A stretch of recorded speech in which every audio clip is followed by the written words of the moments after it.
What cancer cannot do. Cancer is so limited. It cannot cripple love. It cannot destroy peace. It cannot kill friendship. It cannot steal eternal life, and it cannot conquer the spirit. In 1986, our son Travis was diagnosed with a brain tumor. He was diagnosed on a Friday, and 3 days later he was up at Hershey and had surgery and was in a induced coma. Our worst fears came into reality. He ended up being diagnosed with brain cancer. I think Travis was a normal child.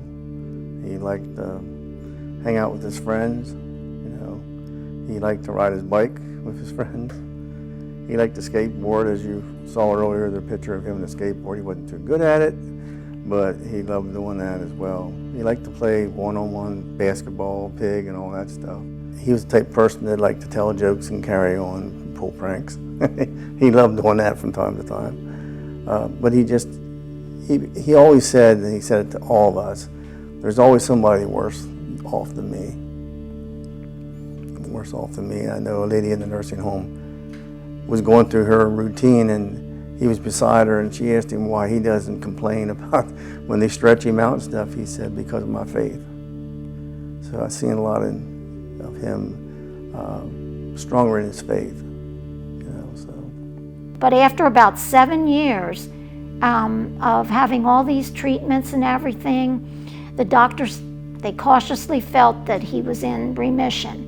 And actually it was like a miracle, because they really never had any hope for him from the beginning. So for like about maybe 8 more years, he did pretty well, and we were, thinking, well, the cancer's put behind us.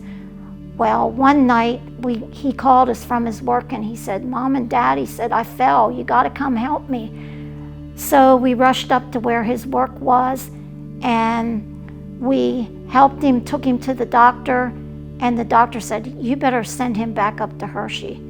So we sent him back to Hershey, and unfortunately, they diagnosed him with another brain tumor. He was recovering, and I came in and said, what have you been up to? Is there anything I can do for you? And he said about, he's been busy. I said, busy? What do you mean you've been busy? You're in here in the rehab center. I said, you're trying to get yourself back on your feet. What have you been doing? He said, well, I gotta go around and visit people. I said, okay. What are you doing visiting people? You've been here a couple of days. And he said, I'm going to encourage people. I said, okay. I said, that's wonderful, but you got to take care of yourself too. And it's probably one of the most impactful things to me personally in my life. Because here was a kid that knew this was probably the end. Like, literally, the end, the end of his life here, and he was more worried about encouraging other people and making other people feel better than he was concerned about himself. He wanted to send cards. One day when I was helping him get dressed, he said, Mom, he said, there isn't much I can do to help people, but do you think there's a thing like a card ministry or something? And I said, well, I don't see why there wouldn't be. So we bought him boxes of cards, and he started sending them out to every person he could think of. People that he had met at the hospital, friends, neighbors, relatives, and he just sent a lot of cards, and it really made him feel good to be able to do that. He sent cards while he could, but towards the end, he started having a lot of seizures and he got weaker, and he was actually kind of paralyzed almost on one side, and he still wanted to send the cards out. For me, the most impactful part was sadly at his funeral, and that was the man who stood up and talked about getting the card 3 days after he passed away. And that to me just was huge, because I mean, even in death, he was still encouraging people. Travis, the one thing he wanted to do was leave a legacy, and he wanted to make sure that certain things were said at his funeral that would help encourage other people.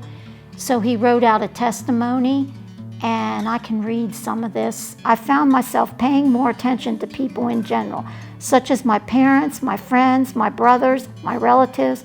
I feel as if darkness has been lifted from my eyes. It's an awesome thing. I find myself telling people I love them more. I found out life is short. Don't wait until it's too late to tell people you love them. We don't know what tomorrow will bring. When you guys asked about coming here to talk about him, I started thinking back about if I could ever remember him getting angry at all. And I just cannot. I can't remember, even when I would get upset with him, anything like that, I just don't ever remember him getting angry. When our son was sick the first time, there was hope. The second time, there was hope.